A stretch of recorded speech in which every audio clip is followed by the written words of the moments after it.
Hi and welcome to the Resources Roadhouse. I'm Wally Graham and today I'm joined by Nic Matich, who's Executive Director and CEO of Heavy Minerals. Now Nic, before we get any further into what Heavy Minerals are doing, I have to just touch on what it is you're looking for. So Garnet, it's a bit out there. It's a bit different to people who are looking for lithium or gold or other sorts of things. But so Garnet, please explain to us. Sure. Firstly, I'd like to say thanks for having me on, Wally. It's a pleasure to meet you and be able to tell you my story. So garnet is an industrial mineral. It's used as an abrasive. So essentially, there's two major uses for it. Primary use is in water jet cutting, and the second most popular use is in abrasive blasting. So this material, garnet itself, has a very high hardness, and it's able to clean metallic surfaces for rust, or to provide a clean finish for lacquering and painting and the like. So it's used in heavy industry specifically. In water jet cutting, it's sort of a more modern form of industrial cutting. It uses garnet and a high pressure water jet to cut through things such as metal, ceramics, composite materials. It's essentially a cleaner and neater way of cutting these materials when you compare it to, say, plasma cutting or laser cutting. So that's the uses of garnet. What about the market for garnet? Is there a healthy market? Yeah, so the market's dominated by an Australian miner called Garnet Minerals of Australia, or GMA for short. We're adjacent to them in the Port Gregory region, which is fantastic. We've got some fantastic ground in the right place, and especially at the right time. The market itself is around 1.1 to 1.2 million tonnes per annum of demand, of which 30% comes out of the GMA mine. Pricing for unrefined garnet, which you'd consider as equivalent to a concentrate, is around the US $270 per tonne. And if refined, and by that I mean split into end use cases, so you might have a finer material, say, for water jet cutting, and a coarser material for blasting. Once you refine it down to those, you can get anywhere between 100 to 150% premium to the concentrate. So upwards of $600 to $700 US a tonne. So there is a healthy market and there's a healthy demand.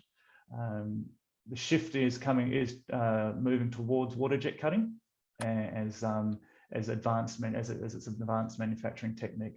In terms of the supply-demand gap, TZMI, which is Mineral Sands Data Aggregator, they're forecasting a widening demand as of 2024.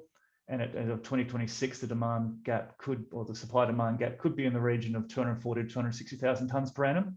And by 2030, we're looking at 530,000 tonnes per annum. And there's very few mines coming onto the market apart from RDG's mine, which is adjacent to GMA. And I think we could potentially, all things being equal, make up an important story of the garnet supply's future. Well, you're saying you could have an important story. You've added a couple of chapters to that story just recently, pretty much around the drilling you've been there. So the first announcement a couple of weeks ago that I wouldn't mind touching on, you did some drilling out at the Port Gregory project up there.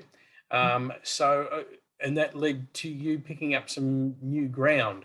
Applying for it. Have you been granted that ground yet? Is it yours? And what's the idea behind adding that tenure onto your ground? Sure, it's not ours at the moment. It's under application, but there shouldn't be any dramas with us picking that up. There's no other competing applications or anything of the like over that area, and there don't appear to be any other issues that would stop us from obtaining it. Primarily, the reason what we've done so far is we've bookended our exploration target with the drilling to determine, so we can compare the results to the historical results from GMA, which allowed us to define our exploration target of between 3.5 and 4.5 million tonnes contained garnet. And then we also did a couple of step-out holes just to test the boundary of our tenure. And we were very impressed with what we saw on the visual side of when we were painting.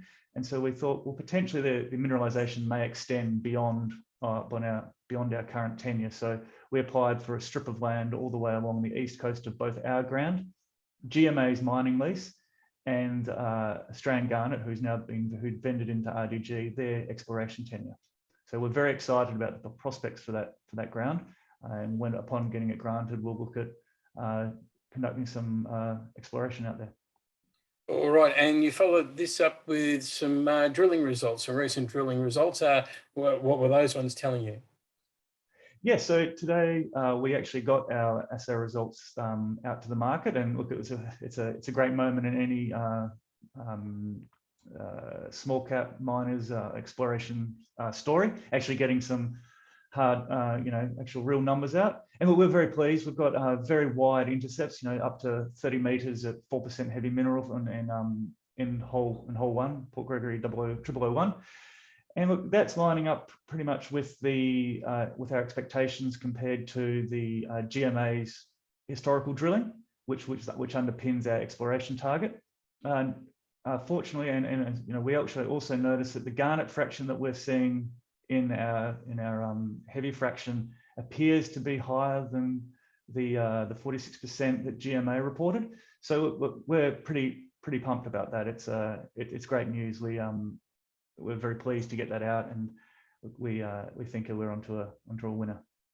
It'll be hard not to get totally focused on that particular project, but you do have another project over in Mozambique. It's a standard, not standard, usual, a traditional, let's say, heavy mineral sands project. What sort of attention you're paying that at the moment? So it's a bit difficult to get on the ground physically in Mozambique at the moment, given the COVID situation. However, we do have a team working there.